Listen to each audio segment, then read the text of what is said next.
We have returned, you lovely individuals, to League on Lock, and we are getting down in the mud into the nitty-gritty of the LEC Preseason Power Rankings. We have reached the top two, and if you didn't think it was going to be a combination of these two squads, you probably had another thing coming. Even with one of the best Western junglers that we've seen over the last 2+ years departing from the team, Fnatic is still number 2 on the list, and they have the potential to be even better than they were last split.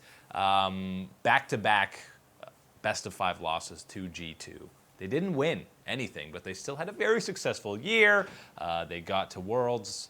They got out of groups. They lost to the eventual world champions. They played the closest series against G2 that anyone had at that point until FPX, of course, completely annihilated them. But with Selfmade coming in, I think this might actually be a better roster just for overall synergy. And no, I'm not talking about Broxah being toxic behind the scenes. I'm talking about the buddy relationship that Selfmade and Nemesis have.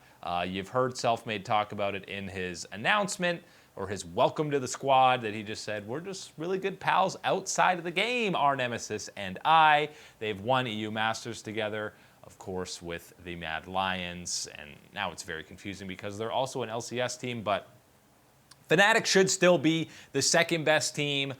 All they need, more consistency out of Bwipo, because when he is on, let me tell you, this guy is on. We're talking about the 1v1 champion from All-Stars. He's always at the top 5, top 10 on the solo queue ladder in EU West, and we have seen him dominate lane against every single top laner in the LEC. We've seen him do it internationally, and we've also seen him unable or unwilling to lose a lane gracefully.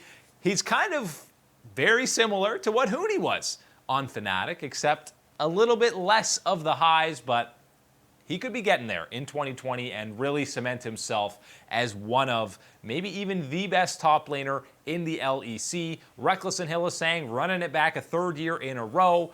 I expect them to still be one of the best bot lanes. I expect Rekkles to maybe pull up the numbers a little bit and play a lot less Karma in the bottom lane. His laning and traditional AD carry numbers were not good whatsoever last split, but Selfmade is, of course, going to be your big question mark because he is the only change for them aside from the head coach and the analyst, which we'll get to a little bit later. But Selfmade, why I think he might actually be better for this Fnatic squad is when you saw Fnatic struggling throughout summer and spring, they did have their honest-to-goodness dips in performance. That was because of Broxah being nearly invisible. He had some of the worst kills and assists pre-15 minutes in especially these Fnatic losses. You're not going to get that out of Selfmade. He's always going to be active, always going to be aggressive in the early game and getting things started for his squad. And he has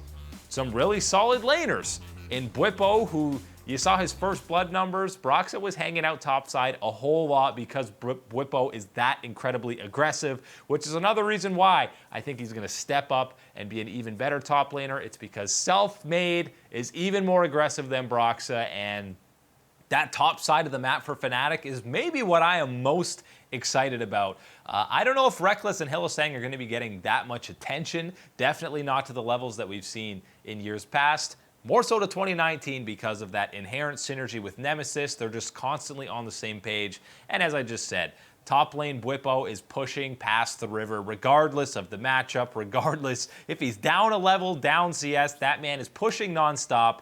It almost forces Selfmade to be hanging out, hovering that top side of the map. And especially if dragons are not necessarily as important as Season 10 rolls around, Selfmade, top side of the map, and that is how Fnatic is going to be winning a lot of games. I'm excited to see Selfmade on this roster and to work with the rest of the boys. The coaching staff we talked about, it's different. It's very different. Youngbuck and Mephisto, who is their assistant coach / analyst, they're both out. Youngbuck's over to Excel. Mephisto joins Vitality, and Mithy, whew, that's That's a lot of pressure, a lot of expectations to step into in your first ever head coaching gig.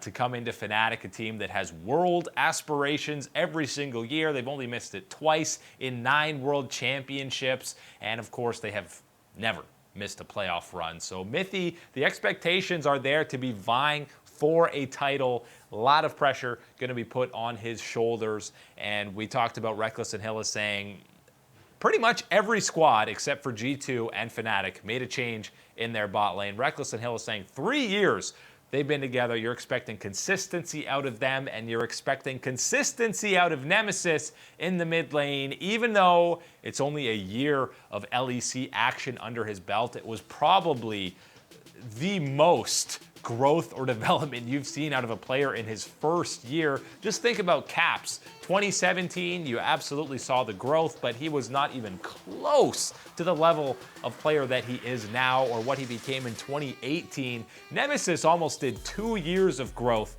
in 2 splits when you saw him going from big question marks early on in spring when Fnatic had that horrible start, and then all of a sudden they said, you know what, maybe we should give this guy an actual chance, play around him more, not stick him on Galio every single game, give him his Cassiopeia and his Rise, and all of a sudden, okay, he's a top 3 mid laner in EU, let's send him off to an international event to go against Faker and Xiaohu. Oh, okay, he's solo killing Faker and winning lane against both of these guys. Yeah, that is quite a bit of growth in one single year, and don't see it slowing down for Nemesis, especially when he gets his old pal Selfmade as that mid-jungle duo. So Nemesis is going to be the main rival to Caps and or Perks, question mark, in 2020 to be one of the best mid laners in Europe. I'm excited to see him grow more. I want to see him at other international events, and Rise is still going to be broken. Who knows what other picks are going to be coming around, whether it's Aphelios or he's playing AP Twisted Fate, which we've heard him say, I don't want to be playing that. AD Twisted Fate is much more fun, and it's just better, but expect Nemesis to only get better as 2020 rolls around, and with that, Fnatic themselves will only climb higher.